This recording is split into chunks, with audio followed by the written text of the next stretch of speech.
Herzlich willkommen miteinander zu einer neuen Folge FIFA Tipps, und zwar für das Raiffeisen Super League. Es ist eine nächtliche Folge, es ist 10 vor 11 Uhr vom Samstag. Ich habe meine Tipps schon am 10 Uhr am Morgen heute abgegeben, deswegen kann ich nicht schummeln.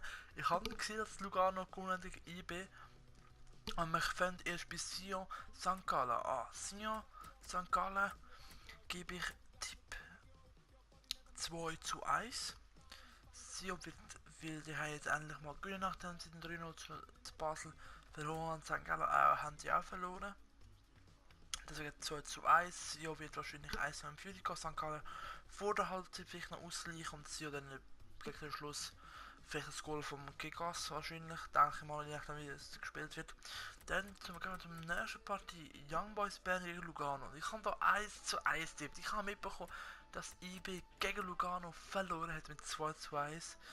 Finde ich eigentlich schade, weil IB, ich als Basel-Fan immer natürlich einen Konkurrent haben, aber wenn Konkurrenz nicht mitspielt, kann man auch nicht dafür, wenn Basel jedes Jahr am meisten wird, meine Meinung.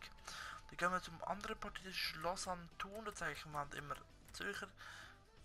Keine Angst, sobald FIFA 17 ist Lausanne dann. Lausanne Thun, Lausanne verloren, Thun weiß ich es gerade nicht auswendig, haben glaube gewonnen, 2:1. Lausanne, erst Match die Hause, ich weiß nicht, ob sie da wollen, ob es reissen wollen. Da tippe ich 0:1. Da habe ich tippt, dass der Hediger vielleicht eventuell das Goal schießt. Das ist halt, so ein Mittelfeldspieler wäre natürlich cool. Da ich jetzt, also ich tippe nur Spieler, aber die Ergebnisse sind für einzelne Spieler. Dann kommen wir zu meiner Partie, wo ich leider verpassen will, weil ich am Arbeiten bin. Vaduz gegen Basel. Vaduz Logo, wo ist es da? Da denke ich, Basel mit 3:0 hätte gegen Sion gewonnen, und das wäre wahrscheinlich super abspielen. Die Frage ist nur die Höhe. Mich interessiert im Moment, also mich ist eher die Frage die Höhe, wie hoch Basel gewinnen wird. Basel wird gewinnen von uns, denke ich.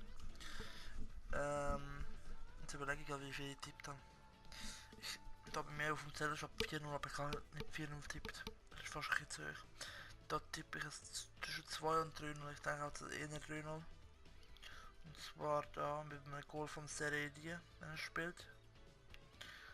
Seredie, Dumbia. Seredie, Dumbia und Delgado. Delgado, Emil Freischuss und Penalty. Denke ich mal. Dann gehen wir zum Topspiel von dieser Woche. Also Topspiel ist also ein Spiel, wo übertragen wird auf SRF. Luzern gegen GC. Das wird ein spannendes Spiel, weil beide auf Augenhöhe sind meiner Meinung nach. Luzern, GC. Gut, Luzern hat in der... Beide haben glaube ich in der Woche gespielt. Ich weiß auch nicht ganz genau, was sie gemacht haben. Ich habe nur mitbekommen, dass IB gegen Donetsk verloren haben. Da tippe ich auf ein 2:2. Das ist meiner Meinung nach realistisch, je nachdem 1:1. Ich denke aber eher eine Unentschieden wird es auslaufen. Ja. Ja, das sind unsere Tipps. Also IB St. Gallen 2, Sion St. Gallen 2:1, IB Lugano 1:1, das wissen wir das Ergebnis schon. Lausanne Thun 0:1, Vaduz Basel 0:3, habe ich gesagt. Und Luzern GC 2:2. Wenn es euch gefallen hat, mit der Folge von Raiffeisen Super League Mini Tipps, dann lasst ein Like da, weil ich will nicht, dass euch es gar nicht interessiert, dann lassen wir es lieber, weil für mich, das sind einfach meine Tipps, realistische Tipps meiner Meinung nach. Wenn es euch gefallen hat, lasst ein Like da, das würde mich motivieren, mehr zu machen. Wir sehen uns beim nächsten Mal und ciao zusammen.